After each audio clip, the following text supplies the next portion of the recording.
అనేక రకాలైనటువంటి ఫైనాన్స్ పరంగా, పొలాల పరంగా, ఆధిపత్య పరంగా అన్ని విధాల ఇబ్బందులకు గురి చేస్తున్నటువంటి పరిస్థితి చూస్తే తెలుగుదేశం పార్టీ వాళ్ళు చేస్తున్న అరాచకాలు వైఎస్ఆర్ కాంగ్రెస్ పార్టీ వాళ్ళ మీద రాక్షసుల్లా ప్రవర్తిస్తుంటే కూడా ఓర్పుగా ఉన్న జైల్లో పెట్టే పరిస్థితి వచ్చిందంటే మీ అందరికీ తెలుసు. ఎక్కడైనా నిన్న నా మీద పెట్టినటువంటి కేసు, ఆ కేసు పెడితే ప్రతి గ్రామంలో మీ అందరి రుణం ఎలా తీర్చుకోవాలో నాకు తెలియట్లా. ప్రతి గ్రామంలో కూడా దేవాలయాల్లోకి వెళ్ళి పూజలు చేసి మా పెద్దాయన బయటికి రావాలి, మా పెద్దాయన అలాంటి వాడు కాదు అని మీ నమ్మకాన్ని మీరు నాకు చేసినటువంటి మరి ఈరోజు చూస్తే ప్రతి ఒక్కరు కూడా అన్నా మేమున్నాం కదన్నా అని మీరంటుంటే, మీకు నేనున్నానని నేనంటుంటే మన అందరికీ జగనన్న ఉన్నాడని మనమందరం అనుకోవాల్సిన అవసరం ఉంది. నిజంగా ఏదైనా చెప్పాలంటే ఒక పథకం ప్రకారం మనం పొలము మనకు సంబంధం లేదు, నేను ఎక్కడా నా పేరున అగ్రిమెంటు లేదు, నా మీద రెవెన్యూ డిపార్ట్మెంట్ భూమి కదా, ఎక్కడ రెవెన్యూ డిపార్ట్మెంటు నా పేరు కానీ నా మీద కంప్లైంట్ కానీ లేని పరిస్థితి. నేను ఒక్కటే అడిగా, ఏమండి నా మీద కంప్లైంట్ ఎవరు ఇచ్చారండి అని అడిగాను. ఎవరు ఇవ్వలా. మరి ఎవరు ఇవ్వకపోతే నా పేరు ఎలా రాశారని పోలీసు వారిని అడిగితే వాళ్ళు మౌనం వహించడం జరిగింది. అంటే రాజకీయ ఒత్తిళ్ళకి తల వంచి నా మీద ఈ అక్రమ కేసు బనాయించారు. దీనికి ముందు నన్ను అరెస్ట్ చేయక ముందు 5 రోజుల ముందు నరసరావుపేట ఎంపీ కృష్ణదేవరాయలు గారు ఆయన బ్రహ్మనాయుడిని అరెస్ట్ చేయబోతున్నాము, బ్రహ్మనాయుడు అనే వ్యక్తిని కంపల్సరిగా అరెస్ట్ చేపిస్తాను, అది నా బాధ్యత అని మాట్లాడిన పరిస్థితి మన చాలా మందికి తెలుసు, ఇక్కడ అందరూ విన్నారు. అంటే ఆ కేసు ఒక పథకం ప్రకారం, ఒక ప్లాన్ ప్రకారం ఒక టీం వేసి ఆ టీం ద్వారా రెడ్ బుక్ రాజ్యాంగంలో ఒక భాగంగా నన్ను అరెస్ట్ చేయటం జరిగింది. అది కూడా ఎన్నో విధాలుగా నా మీద వాళ్ళు బ్రహ్మనాయుడు అనే వ్యక్తి ఎక్కడ దొరకడు, ఎక్కడ తలవంచడు, ఎక్కడ కష్టాన్ని నమ్ముకున్నాడు కానీ పరుల ఆస్తి కోసం కానీ ప్రభుత్వ ఆస్తుల కోసం కానీ ఎక్కడ కూడా బ్రహ్మనాయుడు ఆ వైపు ఉండడు అన్న సంగతి ప్రజలందరికీ తెలుసు, అనే వాళ్ళకు కూడా తెలుసు. వాళ్ళని నేను ఒక్కటే అడుగుతున్నాను. నా తర్వాత చెప్పారు, చాలా విషయాలు చెప్పారు, ఇంకా చాలా ఉన్నాయని. మీ ప్రభుత్వం వచ్చి 2 సంవత్సరాలైంది. నేను ఎక్కడైనా ఎవరు సొమ్మైనా అక్రమంగా అన్యాయంగా తీసుకుంటే మీరు తీసేసుకోండి అని నేను చెప్పడం జరిగింది. మరి అది కాకుండా మాటలతోటి పూర్తి స్థాయిలో ఒక భూ కబ్జాదారుడు 1000 కోట్లు తీసుకున్నాడని ఇక్కడ చాలక తెలంగాణ కూడా పోయాడని చెప్పినటువంటి ముఖ్యమంత్రి గారు చంద్రబాబు నాయుడు గారు మాట్లాడితే ఎలా ఉందండి? ఎవరు సొమ్ము తీసుకున్నారు? జైలు పక్షిగా అన్నారు. ఎవరు జైలుకు పోలేదు.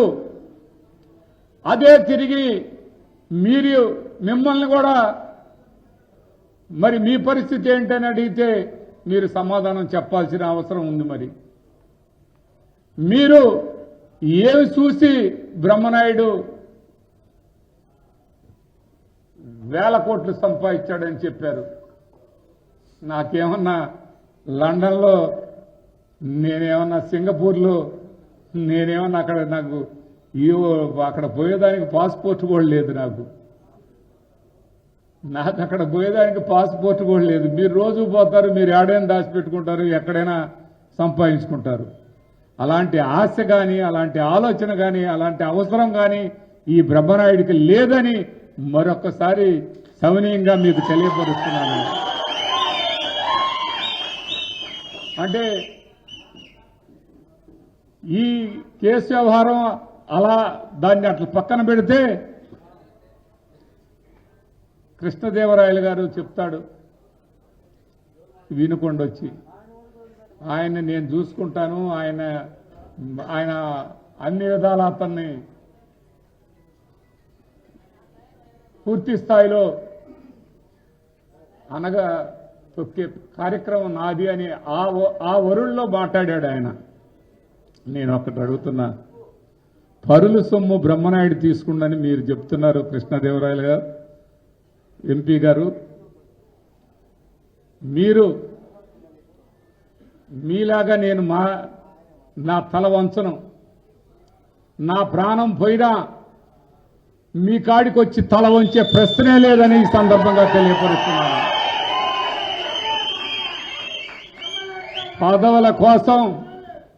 పదవుల కోసం డబ్బు కోసం మనల్ని నమ్ముకున్న వైఎస్ఆర్ కాంగ్రెస్ పార్టీ కార్యకర్తల్ని ముంచి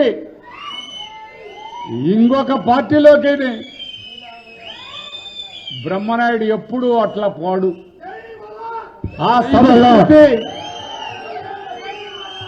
మీకు అవకాశం కల్పించి జగన్మోహన్ రెడ్డి గారు రాజకీయ భిక్ష మీకు పెట్టాడు. అది మీరు గుర్తుపెట్టుకోవాల్సిన అవసరం ఉంది. రాజకీయంగా మీకు ఆనాడు తెలుగుదేశం పార్టీ వాళ్ళు సీటు ఇవ్వలేదే, మీ నాన్నగారికి ఇవ్వలేదే, మీ నాన్నగారికి ఆ అవకాశం తెలుగుదేశం పార్టీ వాళ్ళు ఆనాడు ఇవ్వలేదే. మీ నాన్నగారు వచ్చి మీరొచ్చి జగన్మోహన్ రెడ్డి గారిని మాకు అవకాశం కల్పించు, నీకు నీ అంటుంటాం, నీ దగ్గరగా ఉంటాం, నీ మనిషిగా ఉంటాం అని జగన్మోహన్ రెడ్డి గారిని నమ్మించి నమ్మబలికి సీటు తీసుకొని వైఎస్ఆర్ కాంగ్రెస్ పార్టీ ఓట్లేపించుకొని వైఎస్ఆర్ కాంగ్రెస్ పార్టీ కార్యకర్తల కష్టాన్ని నువ్వు ఆ కష్టంతో గెలిచి వైఎస్ఆర్ కాంగ్రెస్ పార్టీ నాయకుల అండతో నిలబడి జగన్మోహన్ రెడ్డి గారి పిలుపు మేరకు కార్యకర్తలందరూ కూడా నీకు ఓట్లేసి ఒక ఎంపీగా చేస్తే వీళ్ళని వదిలేసి తెలుగుదేశం పార్టీ వాళ్ళకి నువ్వు వత్తాసు పలికి వాళ్ళకి పనులు చేసి వైఎస్ఆర్ కాంగ్రెస్ పార్టీ వాళ్ళని అనగదొక్కినటువంటి పరిస్థితి ఇది కాదా అని అడుగుతూ ఉన్నాను. దయచేసి మీరు ఏళ్ళు అయ్యొద్దు, దయచేసి కొంచెం అవకాశం ఇవ్వండి.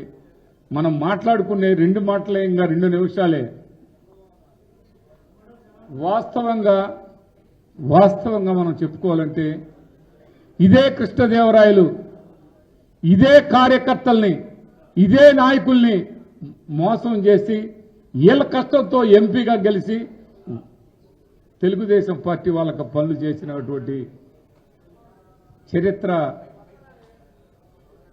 ఈ కృష్ణదేవరాయలు ఎంపీ గారిది. అయితే ఇంకొకటి కూడా ఉంది, మీ అందరికీ తెలియాల్సిన అవసరం ఉంది. కృష్ణదేవరాయలు గారు ఈరోజు చెప్తాడు, వాళ్ళ ఇష్టమే ఒక్కసారి వెనక తిరిగి చూడండి, వాళ్ళ నాన్నగారు కానీ ఆయన కానీ ఏ ఒక్క పేద విద్యార్థికైనా కనీసం రాయితీ ఇచ్చిన పరిస్థితి ఉందని వాళ్ళ హిస్టరీలో ఫలానా వాళ్ళకి మేము ఇదిగో ఈ రాయితీ ఇచ్చి ఇదిగో మేము ఈ పేదవాడికి మేము అవకాశం ఇచ్చి చదివిచ్చామని ఒక్క మాట చెప్పమను. మీ అంతరాత్మ సాక్షిగా చెప్పండి, ఫలానా గ్రామంలో ఫలానా వాళ్ళకి మేము ఈ హెల్ప్ చేస్తామని. లేదే, మీకు చెప్పండి. వేలకు వేల కోట్లు సంపాదించారు, ఇంకా ఏం చేసుకుంటారు? మీకు ఇంకొక మాట చెప్పాలా, ఇదే కృష్ణదేవరాయల గురించి నన్నేదో చెప్తున్నాడు కదా, నేను ఆయన మీరందరూ తెలుసుకోండి. వైఎస్ఆర్ కాంగ్రెస్ పార్టీ ఎంపీగా పనిచేస్తూ ఆయనే చెప్పాడు, శ్రీనివాసరెడ్డి ఎంపీ గారు, మాగంటి శ్రీనివాసరెడ్డి గారు నాకు చాలా దోస్తు, ఆయన వల్లనే మెడికల్ కాలేజీ నేను ఆయన చెప్తేనే నాకు తెలిసింది, నేనే తెచ్చాను అని చెప్పాడు. ఏం మాట్లాడావయ్యా, నువ్వు మెడికల్ కాలేజీ తెచ్చా? ప్రభుత్వం వైఎస్ఆర్ కాంగ్రెస్ పార్టీ జగన్మోహన్ రెడ్డి గారు 17 మెడికల్ కాలేజీల్లో పూర్తి స్థాయిలో ఆయన ఈ రాష్ట్ర చరిత్రలో ఏ ముఖ్యమంత్రి అన్ని మెడికల్ కాలేజీలు పెట్టల. ఆయన చేసిన పని నువ్వు చేసినట్టుగా చెప్పుకున్న దాంట్లో ఒక భాగం కదా. అదే మాగంటి శ్రీనివాసరెడ్డి ఢిల్లీ లిక్కర్ స్కామ్లో 450 షాపులు లిక్కర్ షాపులు వస్తే ఇదే కృష్ణదేవరాయలు గారు 200 షాపులు ఇతరులను ఈయన తీసుకొని బినామీ పేర్లను ఏర్పాటు చేసి ఎందరో లాస్ట్కి ఇక్కడున్న ఎమ్మెల్యేలందరినీ కూడా మీరు తీసుకోండి అని మాట్లాడాడు. అంటే ఆయనకి లాభాలు ఇచ్చి వీళ్ళని తీసుకోమని కొంతమంది తీసుకున్నారు, కొంతమంది ఆయన ద్వారా నష్టపోయారు. దాంట్లో గోపిరెడ్డి శ్రీనివాసరెడ్డి గారిని కూడా నువ్వు కూడా లిక్కర్ షాప్ తీసుకోమని ఢిల్లీలో అడిగితే, ఢిల్లీలో లిక్కర్ షాపులు తీసుకోమని అడిగితే నా దగ్గర డబ్బులు లేవయ్యా, నీకు నేనే ఆడ తీసుకొచ్చి ఇచ్చాను, ఏమయ్యా బ్రహ్మనాయుడు నువ్వేమైనా పెడతావా అని ఇదే గోపిరెడ్డి నన్ను అడిగాడు. కృష్ణదేవరాయలు కబంధ హస్తాలలో నువ్వెందుకు నలిగిపోవాలి నాయనా? కృష్ణదేవరాయలు అంటే సామాన్యుడు కాదు. ఇవాళ వేలకు వేలు ఇవాళ ఢిల్లీలో ఎంత నాగ్గా వాళ్ళందరూ బయటపడ్డారు. ఈయన తెలివిగా ఎక్కడ కూడా దొరకకుండా వేల కోట్లు సంపాదించిన ఈయన నా గురించి మాట్లాడుతుండు. నా గురించి వినుకొండలో ఏ మూలనైనా వెళ్ళి ఎవరు సొమ్మైనా తీసుకుంటుంటే అది నువ్వు తీసేసుకో. నీ గురించి నా గురించి చెప్పిన పరిస్థితి ఏ వినకొండ ఏ గ్రామానికి వెళ్ళినా చెప్తారు. బ్రహ్మనాయుడు ఏందా? బ్రహ్మనాయుడు రైతుగా కష్టాన్ని నమ్ముకొని కష్టంతో బతికాడు. ఈ రోజు కూడా ఎలాంటి అలవాటు లేకుండా ఒక రైతు ఏదైతే తినిపనుకుంటాడో ఆ విధంగా ఉన్న బ్రహ్మనాయుడు ఇక్కడ ఎవరిని అడిగినా చెప్తారు. అదే ఢిల్లీలో నీ భోగవతం చూస్తే ఎన్ని స్కాములు, నీ స్కాములు చెప్పు. నీ అంతరాత్మ సాక్షిగా ఇందాక నేను చెప్పినటువంటి గోపిరెడ్డిని అడగలేదా? ఇక్కడ ఉన్న ఎంతమందికి నువ్వు షాపులు ఇవ్వలేదు అనేది నీ అంతరాత్మ సాక్షిగా చెప్పు. నువ్వు స్కాములు చేసింది నువ్వు, అది పరులపైకి నిందలేసేది నువ్వు. అన్నం పెట్టినటువంటి జగన్మోహన్ రెడ్డికే ఎంత ద్రోహం చేశావో నీకు తెలుసు. కార్యకర్తలకు ద్రోహం చేశాడనే నీకు సీటు ఇవ్వండి. కార్యకర్తలకు అన్యాయం చేశాడనే కోవర్టుగా పనిచేసావనే ఆయనకు సీటు ఇవ్వండి. ఇవాళ నువ్వు గెలవచ్చు, నువ్వు ఏ ఎండకు ఆ గొడుగు పడతావు. బ్రహ్మనాయుడు ప్రాణం ఉండంగా పని చేయడు, అవసరం లేదు. నేను అదే చెప్తున్నా, నా గొంతులో ప్రాణం ఉన్నంత వరకు మీలాగా ఇదే కృష్ణదేవరాయలాగా నా అడుగు ఇంకొక వైపు పడదు. బ్రతికున్నంత వరకు వైఎస్ఆర్ కాంగ్రెస్ పార్టీ నాయకులు కార్యకర్తలతోటే ఉంటారు. జగన్మోహన్ రెడ్డి ఎంట నడుస్తాను. ఇంకొకటి, ఏమండి ఎంపీ గారు, నన్నేందో చూస్తానంటూ నువ్వు చూసేదేంటి? నన్ను ఏం చూస్తావయ్యా? నాది నన్నేం చూస్తావయ్యా? నువ్వు 70 సంవత్సరాల వయసు, ఇక్కడ ఏం కనపడిందయ్యా నీకు? నేను ఒక్కటే అడుగుతున్నా, నువ్వు నా అంతు చూస్తానంటున్నావు. నాకేముంది ఇంకా నువ్వు చూసేది? నీకు చాలా ఉంది, నీ చరిత్ర చాలా ఉంది. నువ్వేదో అంటున్నావు, ఇంతకంటే ఏం చేయగలవు నువ్వు? అది కూడా చేపించావు. 70 సంవత్సరాల వయసులో నన్ను జైలుకు పంపించి, మీరు నా మీద లోకేష్ గారు, అదేవిధంగా చంద్రబాబు నాయుడు గారు, అదేవిధంగా కృష్ణదేవరాయలు గారు, ఇక్కడ ఒక తోక, ఆ తోక ఇంకొక తోక. నేను ఒక మాట చెప్తా, నేను ఎంపీ గారు, నేను ఈరోజు ఎంత జీఎస్టీ కడుతున్నానో నువ్వు ఒక్కసారి ఆఫీసుల్లో చూడు. నెలకు నేను ఎంత జీఎస్టీ కడుతున్నానో ఒక్కసారి నా నిజాయితీ అక్కడ మీకు కనిపిస్తుంది.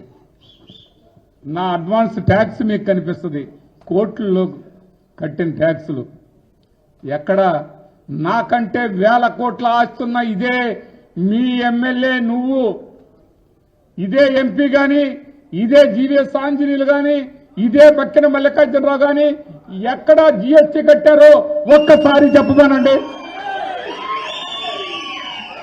ప్రభుత్వానికి జీఎస్టీ ఎక్కడన్నా ఈ మక్కన మల్లికార్జునరావు కట్టాడా? ఈ జీవీఎస్ ఆంజనేయులు అంత వ్యాపారం చేస్తున్నారు, 1000 కోట్లు. అంత ప్రభుత్వం తరపు నుంచి ప్రతి సంవత్సరం 100 కోట్లు దోపిడీ చేస్తున్నావే. అంతా నువ్వు 6 నెలలకు ఒక కంపెనీ మారుస్తున్నవే. వాటికి ఏమన్నా ట్యాక్సులు కడుతున్నారా? ఎక్కడన్నా జీఎస్టీ కడుతున్నావా? ఆర్ఓసీలో ఈ పేరు మార్చి ఇంకొక పేరు పెడుతున్నావు, జీవీఎస్ ఆంజనేయులు గారు. దాంట్లో జీవీఎస్ ఆంజనేయులు గారిని ఈ ఎంపీ గారు అడిగారంట, ఏమండి మీరు జీఎస్టీ ఏమన్నా కడతారా అని. జీఎస్టీ అంటే ఏందండి అన్నాడంట ఈయన. అంటే అదేందయ్యా, అంత వ్యాపారం చేస్తున్నావు కదా, నువ్వు జీఎస్టీ కట్టవా అని. నేనైతే జీఎస్టీ కట్టే పని లేదండి, మా వ్యాపారం వేరండి అని అన్నాడంట. వాళ్ళు చెప్పిన మాట ఇది, నేను చెప్పిన మాట కాదు, ఇదే వాళ్ళే చెప్పారు. ఇది అందరూ ఉండగా కన్నా లక్ష్మీనారాయణ గారితో కూర్చొని మాట్లాడతా వీళ్ళందరూ ఒక వేదికలో మాట్లాడుకున్న మాటలు. అంటే ఎంపీ గారు మీరేమైనా కడుతున్నారా అని. మాకేముంటుందయ్యా కట్టడానికి, మేము గవర్నమెంట్కి ఏం కట్టే పని లేదయ్యా, మాది సొసైటీ, మా కాలేజీ ట్యాక్స్ ఫ్రీ,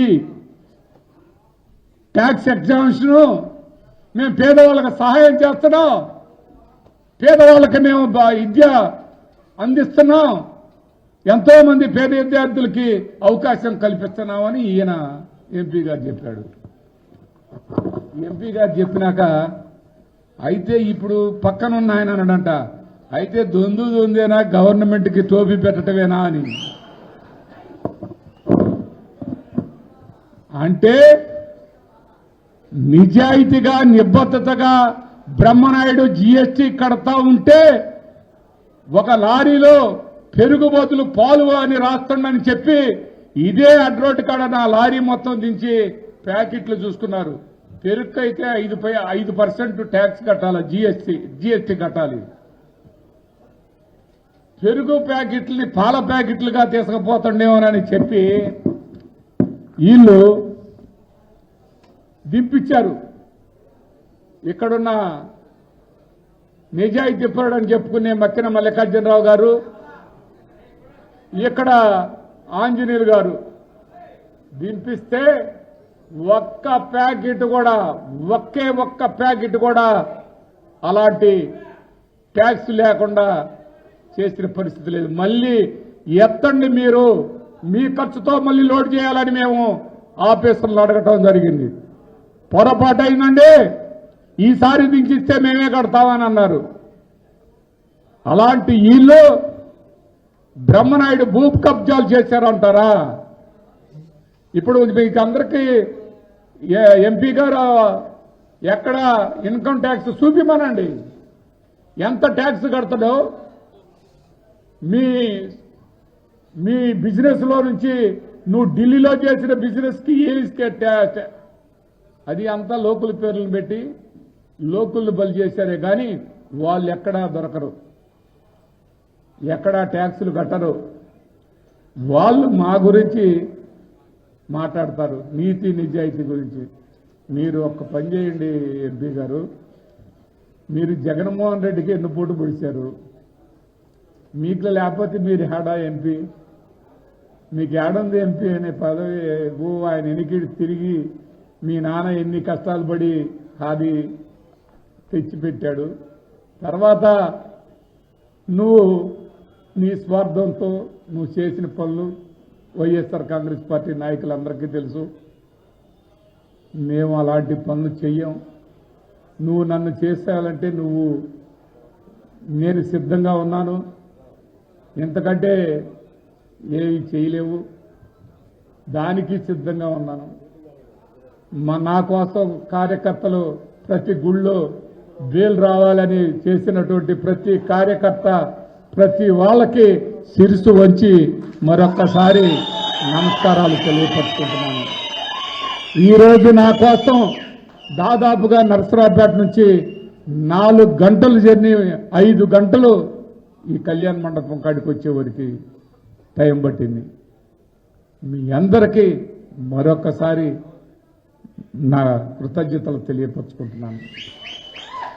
ఇది ఇలా ఉంది. రోజువారీ ఆ టీవీలు, ఆ పేపర్లు కనీసం విఘ్నత ఉండాలండి, కనీసం విలువలు ఉండాలండి. కనీసం కూడా ఆ రాతలు 1500 కోట్లని ఒకసారి, 15,000 కోట్లని ఒకసారి, 1000 కోట్లు భూ కబ్జాదారుడని ఒకసారి. సార్, నేను రాధాకృష్ణ గారిని రిక్వెస్ట్ చేస్తున్నాను, మీరిలా ఏమి దుర్మార్గాలు చేస్తే ఎందరో కుటుంబాలు రోడ్డును పడుతున్నాయి సార్. మీరు అబద్ధపు రాతలు రాయొద్దు సార్, వాస్తవాలు రాయండి, వాస్తవాలు తెలుసుకోండి. ఈ రోజు నేను మాట్లాడేదాని కాడికి కూడా మీరు రావాలి కదా, ఇవాళ నేను చెప్పేది కూడా వినాలి కదా. మరి మీరు రాలేదు కదా. మీకు నోటికొచ్చినటువంటి మాట మాట్లాడటం, మీకు చేతికొచ్చినట్టు రాయటం, ఇది కరెక్టా అని అడుగుతూ ఉన్నాను. రాసుకోండి, కానీ మా అంతరాత్మ సాక్షిగా మేము అలాంటి పనులు చేయం. ఇవాళ జీవీఎస్ ఆంజనేయులు గారు ఉన్నారు. ఎక్కడ బొల్లాపల్లి మండలంలో మీరు ఎన్ని 100 ఎకరాలు మీ బామ్మర్ది పేరును పెట్టి అమ్ముకున్నారో ఈ ప్రజలకు తెలియదా? బొల్లాపల్లి మండల నాయకులందరికీ తెలియదా అని అడుగుతూ ఉన్నాను. ఇక్కడ ఉప్పరపాడులో 50 ఎకరాలు రెడ్డి గారి కంపెనీ సంగతి తెలియదా అని అడుగుతూ ఉన్నాను. ఖమ్మంపాడులో నువ్వు చేసినటువంటి ఆక్యుపేషన్ ఇవాళ కంచేసుకొని నీ ఆక్యుపేషన్ లో ఉన్న మాట వాస్తవం కాదా అని అడుగుతూ ఉన్నాను. అదే కాదు ఆంజనేయ గారు, మీరు కనవర్లపూడి కాడ ఆంజనేయ స్వామి భూములలో లాగేసుకొని చుట్టేసుకుంది మీరు కాదా అని అడుగుతూ ఉన్నాను. ఆ 50 ఎకరాలు ఎక్కడొచ్చిందని అడుగుతున్నాను. ఇక్కడ నీ గెస్ట్ హౌస్ కాడ ఎన్ఎస్పిది అందరికి తెలిసిందే కదా. గెస్ట్ హౌస్ ఎన్ఎస్పిది మొత్తం ఆక్యుపేషన్ చేసుకుంది నువ్వు కాదా అని అడుగుతూ ఉన్నాను. నువ్వు చేసిన ప్రతి దోపిడీ, ప్రతి అన్యాయం, ప్రతి రైతుకు చేసిన అన్యాయం, ప్రతి రైతు ఆక్రందనలు నీకు వినిపించట్లేదేమో కానీ నీ పురుగు మందులని చెప్పి, నీ భయో పట్లేదు అని చెప్పి నువ్వు చేసిన గుల్లకమ్మ ఇసుక అమ్ముతున్న పరిస్థితిని ఎప్పుడోకప్పుడు నువ్వు అది అనుభవించక తప్పదని ఈ సందర్భంగా తెలియపరుస్తున్నాను. బ్రహ్మనాయుడు అనే వ్యక్తి ఎక్కడ కూడా తప్పు చేయడు. అలాంటి పరిస్థితి వస్తే ఇక్కడికి రాను కూడా రాను, ఈ తల తీసి పక్కన పెడతాను. ఎక్కడ కూడా అలాంటి పరిస్థితి బ్రహ్మనాయుడిది కాదు. ఆంజనేయులు నీ నోటికి వచ్చినట్టు ఇవాళ నేను ఏదో ఆఫీస్ కాడికి వస్తుంటే అంతమంది పోలీసులను పెట్టి నన్ను ఇనకొండలో గుండా రానియకుండా ఇది ఇది ఇది ప్రజాస్వామ్యంలో ఇలువలనే మాటకి అర్థం ఉందా? ఇవాళ మీ కూటమి ప్రభుత్వం మాట్లాడుతున్నటువంటి పరిస్థితిని చూస్తే బ్రహ్మాండంగా నిజాయితీ పరులు అని చెప్తారు. మీ నిజాయితీ ఇదేగా ప్రతి ఒక్కరిని ఎన్నులోంచి ఎన్నుపోటు పడవటమేగా. మీ ఎన్నుపోటు పార్టీ పూర్తి స్థాయిలో ప్రజలు గుణపాఠం చెప్పే సమయం దగ్గరలోనే ఉందని ఈ సందర్భంగా తెలియపరుస్తున్నాను. నీ భూ ఆక్రమణలు, నీ ఫర్టిలైజర్స్తో దోపిడీ, గవర్నమెంట్ టెండర్లు మొత్తం నువ్వు తీసేసుకోవటం, ఇవన్నీ ఎవరికి తెలియదని కొంచెం చెప్తున్నాను. ఇంకొక ఆయన ఉన్నాడు, చెప్పకూడదు. ఆయన చేపల సొసైటీ అంటే ఎస్సీలు, ఎస్టీలు, బీసీలు, మైనార్టీలు, వెనకబడ్డ తరగతులకు సంబంధించినటువంటి చెరువులు అవన్నీ కూడా ఫస్ట్ ప్రిఫరెన్స్ రైతు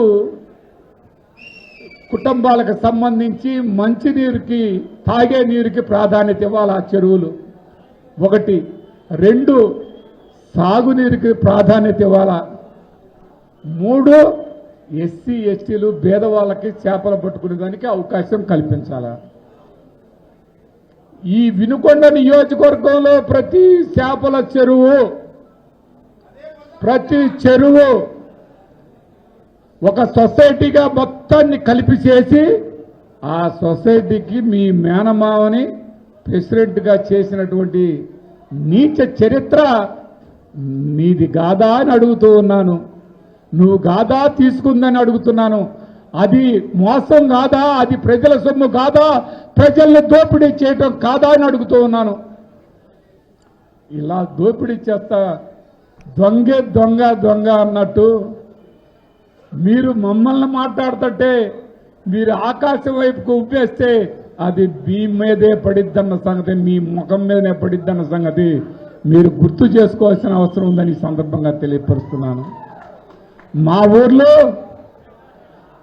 ధాన్యం ఇత్తుకొనలేదని ఆ ఊరి నుంచో వచ్చిన ఆయన అంటే ఏమయ్యా, వైఎస్ఆర్ కాంగ్రెస్ పార్టీలో ప్రతి ఒక్క వ్యక్తి రైతు బాగున్నాడంటే ప్రతి ఒక్క రైతు భరోసా కేంద్రం ద్వారా అన్ని విధాల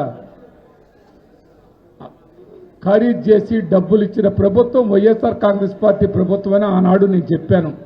ఆయన అక్కడే రైతంట.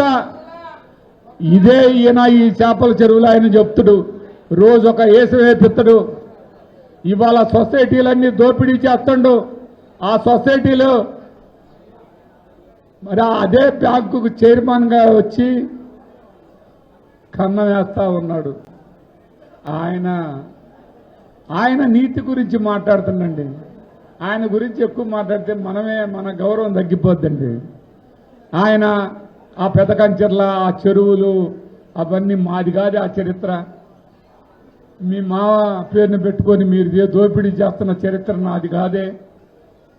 ఇవన్నీ గుర్తు చేసుకోవాల్సిన అవసరం ఉందని మరొకసారి ఈ సందర్భంగా తెలియపరచుకుంటూ చంద్రబాబు నాయుడు గారికి కూడా చెప్తున్నాను, ఏమయ్యా నేనేదో పెద్దగా కాపాడుతున్నాను, ప్రజల్ని పెద్ద ఉద్యోగాలు ఇస్తున్నాను, లక్షల మందికి ఉద్యోగాలు ఇస్తున్నాను. ఎక్కడ నీ లక్షల మందికి ఉద్యోగాలు ఇచ్చింది? మీ డిఎస్సి, మెగా డిఎస్సి ఏం పని చేసిందో తెలుసు కదా. నిన్న విజయవాడలో నిన్న పరిస్థితి ఏంటి, మొన్న పరిస్థితి తీసుకొచ్చి ఒక కాపుల కుర్రోడిని అన్యాయంగా అక్కడ పోలీస్ స్టేషన్లో అడ్రస్ లేకుండా చేసి ఇవాళ నీతి మాటలో చెప్తున్నటువంటి పరిస్థితి చూస్తే ఈ కూటమి ప్రభుత్వం అనేది కోకట వేలతో కూలిపోయేదానికి సమయం దగ్గరలో ఉందని సారి మరొక్కసారి మీ అందరికీ తెలియపరుస్తున్నాను.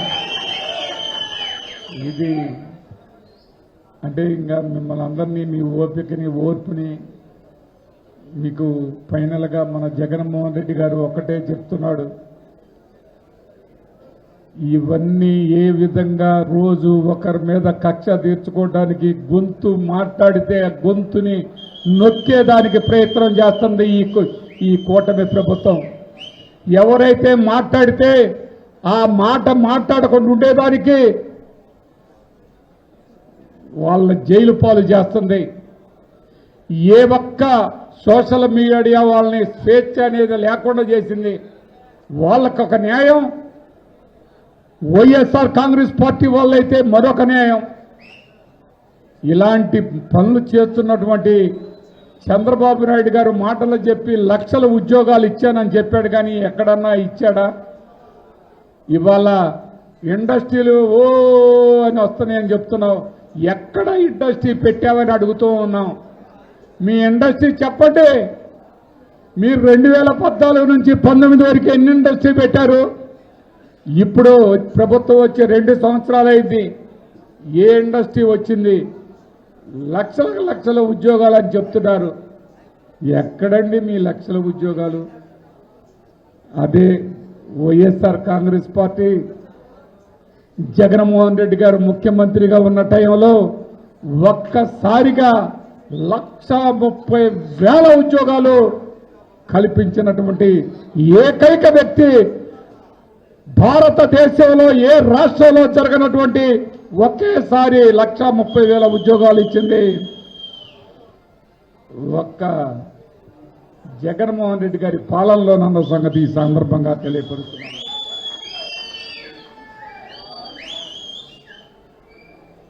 ఇంకొకటి చెప్పాలి, మీరు జగన్మోహన్ రెడ్డి గారిని కావాలని ఏదో ప్రజల పక్షాన ఆయన పోరాటం చేస్తూ ఉంటే రోజు ఒక మాట మాట్లాడతారు, రోజు ఒకరిని ఇది చేశారని చెప్తారు.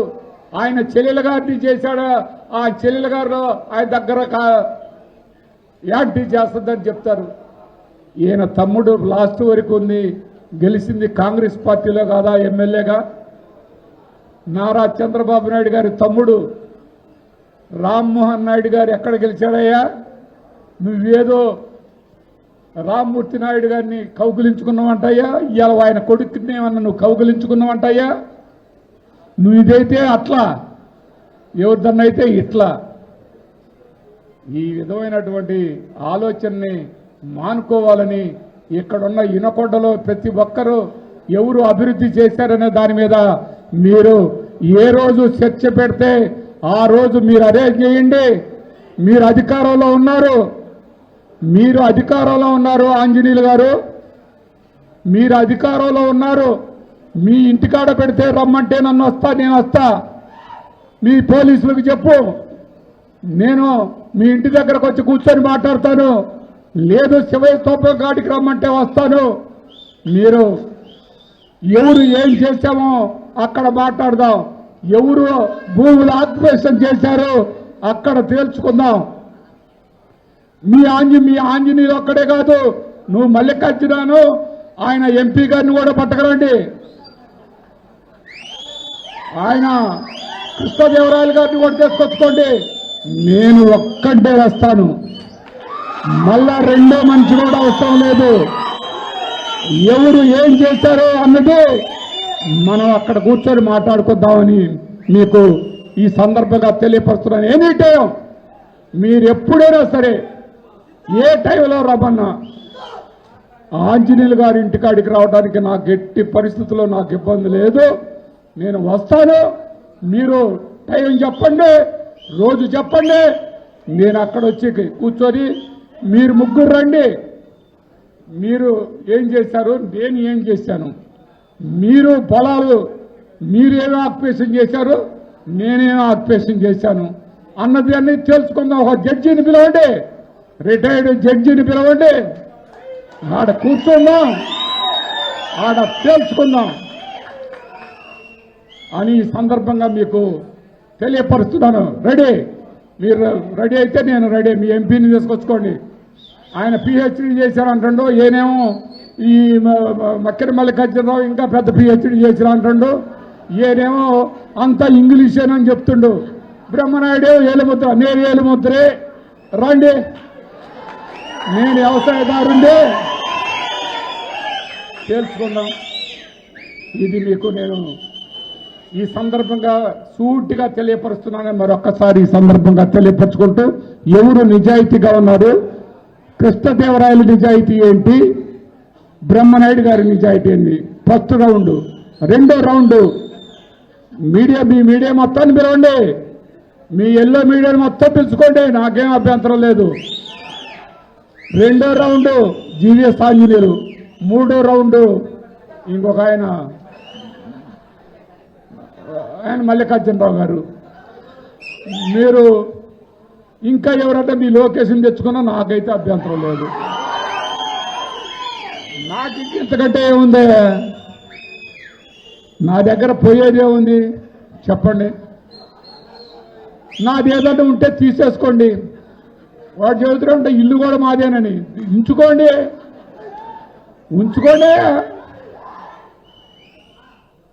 ఈ కళ్యాణ మండపం ఆయన తులసిరెడ్డి గారి దగ్గర ఈ స్థలం బాలిరెడ్డి గారు తులసిరెడ్డి గారు నాకు అన్నారు.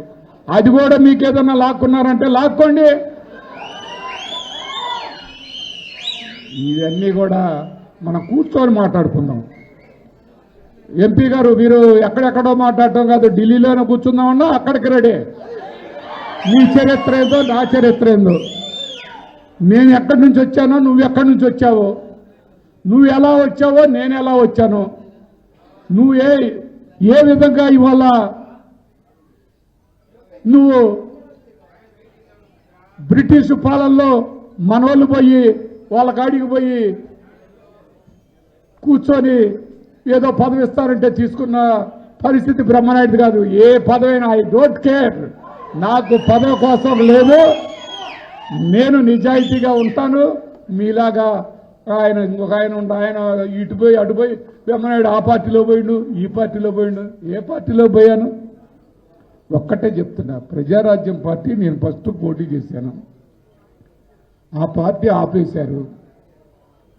వైఎస్ఆర్ కాంగ్రెస్ పార్టీలోకి పోయాను. ఇంతకు మించి నేనేం పోలేదే. మీ చరిత్రలో చెబుతారు, మీరే పోటీ చేసుకున్నారు, మీరే నిన్ను ఈ ఆంజనేయుల మల్లికార్జున అయితే ఇల్లే ఎదురు సందాలేసుకొని ఇక్కడున్న జనం, ఇక్కడున్న నాయకులు సందాలేసుకొని గెలిపిస్తే వాళ్ళని బూటకాలతోటి వాళ్ళని తొక్కిస్తున్నావు. ఈ పాపం ఎవరికే పోద్దా? నిన్ను ఎవరైతే ఆ స్టేజికి తీసుకుపోయారో వాళ్ళందరినీ హింసకు గురి చేస్తున్నావు. కాస్తన్నా మానవత్వాన్ని మంచితనాన్ని కాస్త ఆలోచిస్తుండే మల్లికార్జునరావు గారు. ఈ విధమైనటువంటి దౌర్జన్యం ఎన్నాలో సాగదండి అని మరొకసారి ఈ సందర్భంగా తెలియపరచుకుంటూ, ఇక రేపు చెప్తారు అది అట్ట ఇది ఎట్టని. అట్టొద్దు, మీ ఇంటికాడికి ఇది కాదంటే నేను ఒక్కడే రాకపోతే అప్పుడు అడగండి. టైం, డేటు, రోజు మీరు చెప్పండి, ప్లేస్ కూడా మీరే చెప్పండి, అక్కడికి వస్తాను. ఢిల్లీ రమ్మన్నా వస్తా. మీ లోకేష్ని పిలుచుకోండి, మీ ఎంపీ గారిని పిలుచుకోండి. మీరు ఇక్కడ ఇద్దరు ఇప్పుడు వాళ్ళిద్దరిని చెప్పడానికి కళ్యాణం అన్న మామూలు సామాన్య కార్యకర్త అన్న సిగ్గుపడతాడేమో, కానీ మీకు ఆ సిగ్గు లేదు కదా. మీరిద్దరు కలిసి కూర్చొని ఇట్ట మాట్లాడుకోవడానికి ఎందుకే ఈ జన్మ? కనీసం సిగ్గు అనేది ఉండాలయ్యా. ఆ సిగ్గులేని నీచమైన ఆ ఆలోచనలు బ్రహ్మనాయుడు చేయడయ్యా. అది మీరు ఒక్కసారి అబ్బాయి బాగాలేదయ్యా. మీరు అబ్బా ఎక్కడి నుంచి వచ్చినాయండి ఈ ప్రేమలో?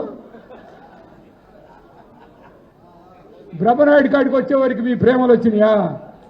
మీరందరూ ఒకటై బ్రహ్మనాయుడు మీద యుద్ధం చేయాలన్నా బ్రహ్మనాయుడికి ఉండేది లేదు. బ్రహ్మనాయుడికి కవచం వైఎస్ఆర్ కాంగ్రెస్ పార్టీ నాయకులు, కార్యకర్తలు. వాళ్ళందరితో సేపు బ్రహ్మనాయుడిని మీరు కర్ణుడికి కవచకుండాలు ఎలా ఉంటాయో అలా వైఎస్ఆర్ కాంగ్రెస్ పార్టీ నాయకులు కార్యకర్తలు అందరూ నాకు అండగా ఉన్నారని మరొక్కసారి ఈ సందర్భంగా తెలియపరుచుకుంటూ మరి ఇంక మీ అందరికి కూడా భోంచేసి చాలా జాగ్రత్తగా ఇళ్ళకపోవాలని మనస్ఫూర్తిగా కోరుకుంటూ మీ అందరికీ మరొక్కసారి శిరస్సు వంచి ధన్యవాదాలు తెలియపరుచుకుంటూ సెలవు తీసుకుంటున్నాను. కానీ లాస్ట్ లో ఒక్క మాట చేత వినాలా? Hello hello hello hello hello ఒక్క మాటే గతంలో ఎమ్మెల్యేగా చేసినటువంటి పరిస్థితి పూర్తిగా భిన్నంగా ఉంటుంది రేపు చేసిపోయేదనని మీ అందరికీ భరోసా ఇస్తున్నాను. ఇదొక్కటి మీరు గుర్తుపెట్టుకోండి. ప్రతి ఒక్కటి వడ్డీతో సహా చెల్లిద్దామని మరొకసారి మీ అందరికీ ఈ సందర్భంగా తెలియపరుచుకుంటూ ధైర్యంగా ఉండండి. 70 సంవత్సరాల వయసులో నేనున్న ధైర్యం, నాకున్న ధైర్యం మీ అందరికి ఉండాలి. రేపు పిలిస్తే పోతాను, మాట్లాడదాం కానీ